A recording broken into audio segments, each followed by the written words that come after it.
Dan kalau Yi Xunshin akan kemungkinan besar Araki bisa mengamankan Roger. Rogernya ya. Banyak yang buka sebenarnya sih. Banyak. Untuk jungler Albert. Tapi gue lebih setuju kalau Yi Xunshin yang harusnya di ban. Oke, gak di ban nih. Gak di ban. Berarti masih sangat besar kemungkinan untuk dipakai sama Albert di area junglernya. Dan aku malah mikir Finn akan mengamankan Angela nantinya. Mengingat Esmeraldanya udah diamankan oleh Araki Hoshi juga. Dan bahkan kesempatan untuk mengamankan entah itu Matilda, Rafaela, dan Angela nih chance-nya gede banget. Tinggal gimana gameplay setup yang ingin dimainkan oleh Araki Hoshi. Apakah ingin combo Aldous Angela? Atau nantinya akan ada combo-combo lainnya yang dipertontonkan oleh teman-teman dari Araki Hoshi. Iya, benar banget. Lilia ya di ban. Wah, ini kok Roger ya feelingku. Lilia ya yang di ban ya. Oke, salah satu damage dealer juga, independen juga, mid lanernya sudah dihilangkan. Dan Onyx PH juga beberapa kali udah memakai Lilia. Hero apa yang akan mereka pick? Song ngarah ke belakang, nargetin Farsanya. Dan Roger oke, kan? bagus sih. Kayaknya Roger sih, nggak tahu kenapa ya, Net. Roger nih kalau udah nggak ada Lilia enak banget untuk jump in gitu. Karena menurutku dengan kita tahu Roger kan lebih dominan ke fighternya. Dan Wolf Transformation-nya itu akan sangat amat tinggi sekali ketika dia tidak ada pemberhentian atau slow effect. Ini tidak akan berhenti juga dari pengejaran seorang Roger. Tapi kalau Walaupun bukan ada Roger lock ya, kayak Chow gitu. nggak Dan masalah sih. Selena. Ini entah ke arah dua roamer kah dari teman-teman Onyx PH karena udah ngelihat Selena juga kali ini. Karena gue ngelihatnya dari si traceless-nya itu sih untuk beberapa lock, entah mungkin dari Selenanya. Harus disimpan banget ya. Yes. Kan. Oke, Roger, Matilda. Kacil Net, jangan lupa. Kacil. KB Acil. Roger. Dan wih, Harit dong. Wow, oke. Ini menarik banget. Apakah Marky? Ya, kayaknya dia emang benar-benar pengen ngamanin untuk dari segi gold lane-nya. Tapi apakah itu tetap akan menjadi jawaban yang baik? Karena ingat, Harit absorb damage-nya akan termakan oleh Esmeralda. Benar banget. Ini salah satu approach yang menarik. Tapi kalau ngeliat dari komposisi Onyx PH, mereka harus main early. Kalau enggak RRQ dengan komposisinya ini mid ke late, ini power spike-nya jalan semua. Lihat, Acil sampai time out loh. Sampai dia di tegur lebih tepatnya. Bang, udah bang, mau masukin game ini bang bentar lagi. Ya kan, sampai dia masih sempat-sempatnya untuk memberikan informasi. Balik lagi, inilah dia game pertama kita. Tentunya untuk perwakilan dari Indonesia, Araki Hoshi langsung spam sekarang juga di kolom komentar hashtag Indo Pride-nya juga sekarang karena tim Indonesia hanya tersisa satu dan akan berhadapan dengan tim Onyx Philippines.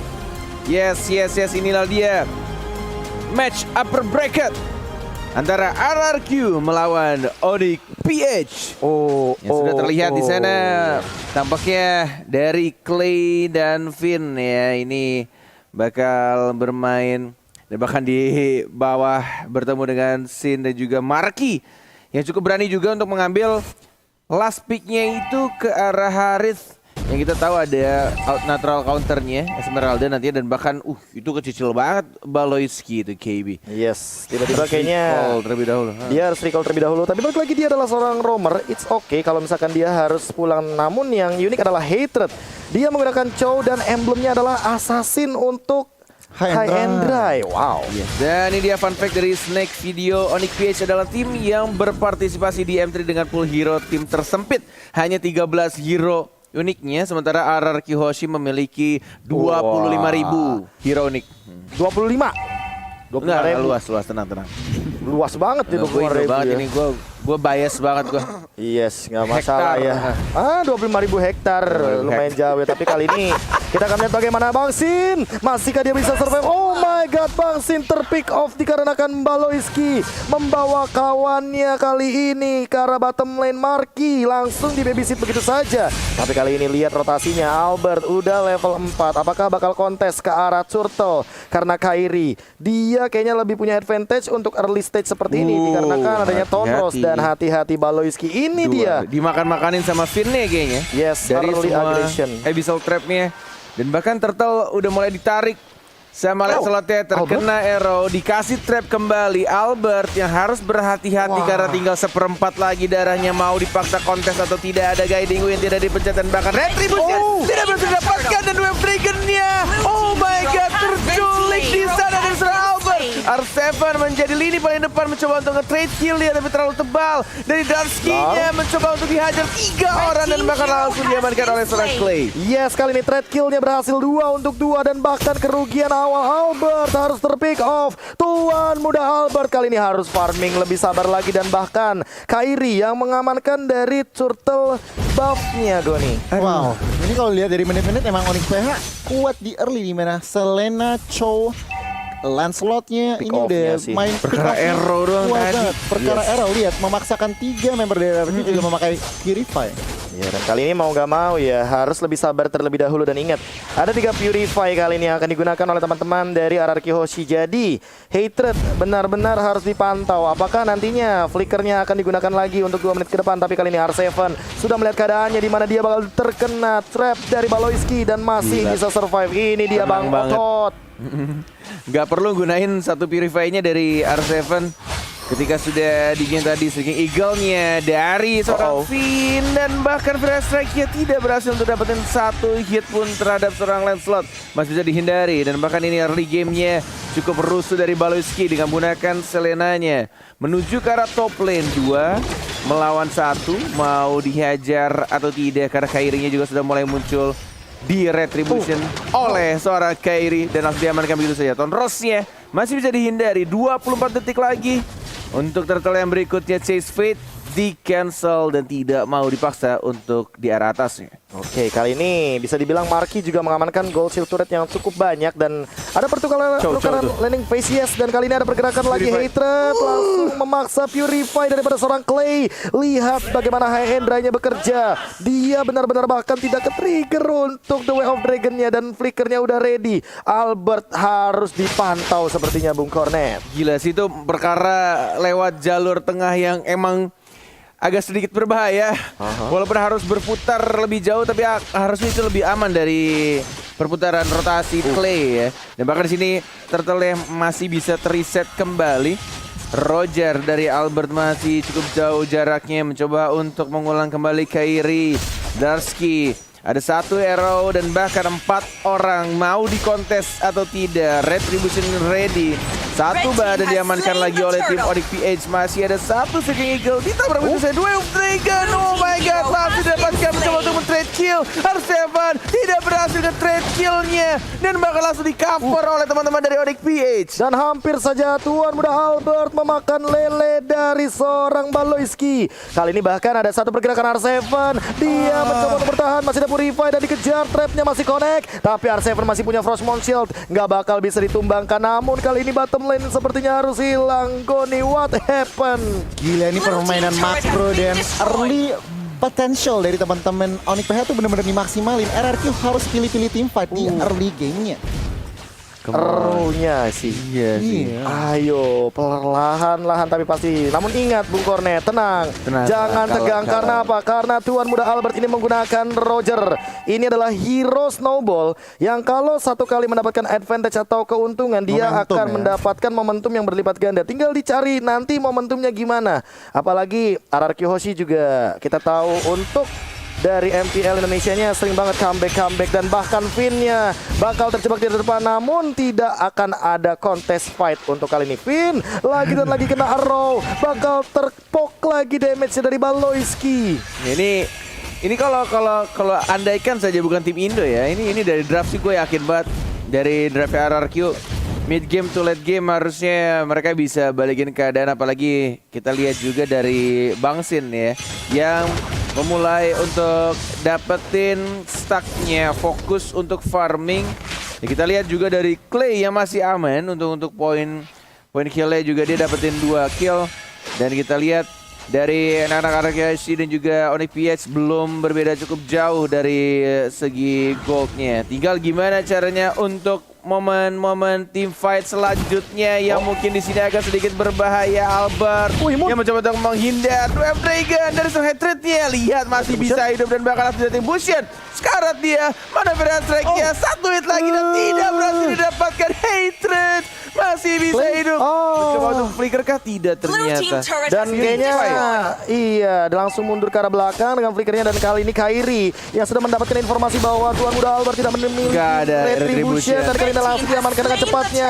Lihat bagaimana Bangsin langsung menembur ke depan, tapi masih punya Tondros dan bakalan ada Circling Eagle, namun tidak ada target yang optimal. Glarski dalam keadaan immune, dia Black Dragon Transformation dan langsung mundur bubar jalan dari RRQ Hoshi. Yes, masih mencoba untuk mereset kembali. Terkena arrow lagi, Finn. Tidak ada Gadi win. Tapi lihat, langsung dibalikin kembali. 1 trade akhirnya didapatkan oleh vaksinnya. R7 tidak boleh terlalu memaksakan. Mencoba untuk kembali menarik untuk team fight selanjutnya. Ini yang harus dilakukan sama anak-anak RRQ Hoshi. Tetap sabar, tetap farming dulu. Dapetin banyak stacknya dan dapetin momentum untuk team fight agar lebih rapi lagi untuk bisa nge-trade lebih banyak lagi. Wah, ini bahaya banget sih, apalagi mengingat Marky langsung menuju ke arah Holy Crystal, dan lihat perbedaan levelnya, dia level 10 loh sebagai gold laner Goni. Nah itu dia, dan tentunya Kairi lihat melevik roar setelah War X. Wah, ini Holy Crystal amanin Marky ini benar-benar RRQ Hoshi. Mereka bisa sebenarnya membalikin pertandingan, tetapi harus benar-benar pilih pas momennya, pas baru bisa membuka fight. Oh, tapi kali ini Finn langsung Circling Eagle ke arah belakang Malewski. Ternyata langsung ada pergerakan Jutkunedu. Dan lihat kali ini Clay-nya bakal dikejar. Albert bakal tertangkap di arah depan. Bakal ada Phantom Execution and that's another point kill.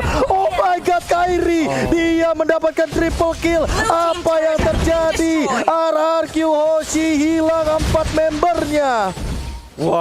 Wow, gua cuma bisa melongo melihat apa yang terjadi barusan. Puncture yang dilakukan dan langsung Tondros ke arah tengah, triple kill dalam waktu yang sangat cepat oleh seorang Kairi.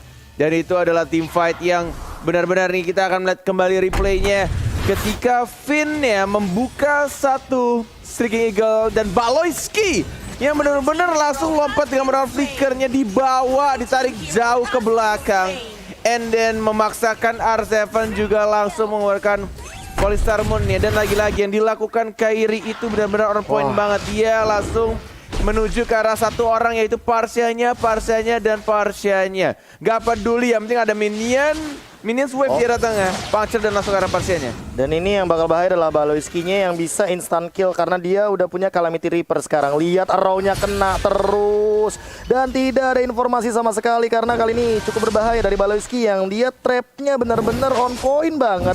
Arrow-nya benar-benar memporak-porandakan banget formasi dari RRQ Hoshi. Lihat kena lagi Finn-nya dan kali ini langsung ada pergerakan Saman Force ke arah belakang. Jutkunedu dan Albert dalam ancaman. Albert ditumbangkan. Tuan Muda Albert kali ini harus hilang. Babang Pipin juga yang menyusul dan bahkan kali ini Hatred di trade kill. Bangsin dia datang mendapatkan double kill juga daripada seorang Clay from Bogor. Kali ini tapi ternyata lihat Bangsin mendapatkan kali ini seorang Baloyski. 3 untuk 3. Bangsin kali ini 1v1 situation melawan Kairi tapi masih ada Phantom Execution. Lihat oh my god, the timing wipe out dan Onyx PH itu kritis banget padahal Bung Kornet. Oh, itu benar-benar timing yang sebenarnya dari kedua core, benar-benar itu tinggal gimana caranya mainin insting untuk mendapatkan killnya antara seorang Bangsin dan juga Kairi. Tapi Kairi dia mendapatkan timing yang tepat banget.